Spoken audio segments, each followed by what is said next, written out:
Today, we're making one of the most requested recipes.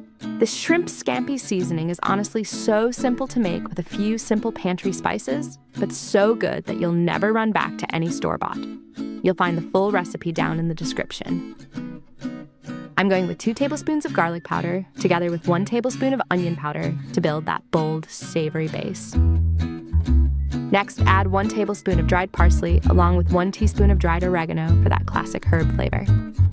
Then mix in 1 teaspoon of dried basil to round out the herbs.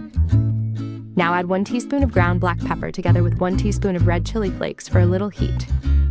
Follow that with 1 teaspoon of salt to balance everything. And finally, add half a teaspoon of paprika if you like a touch of color and mild warmth.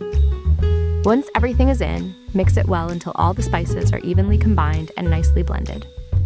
All right, quick check. If this is your kind of flavor, tap like, send this to someone who loves shrimp, and subscribe to our channel, and hit the bell so you're always one step ahead with new recipes. And just like that, your Shrimp Scampi Seasoning is ready to use. This makes about a 1/4 cup, perfect for quickly seasoning shrimp. Use 1 to 1½ teaspoons per 250 grams of shrimp, then cook with butter and a splash of lemon juice. Any leftover seasoning can be stored in an airtight jar, and it'll stay fresh and flavorful for up to 3 months. Just give it a quick shake before each use. Next time you're making shrimp, give this a try and see the difference it makes. And when you do, drop a comment and tell us how you used it. See you soon again with another flavorful recipe.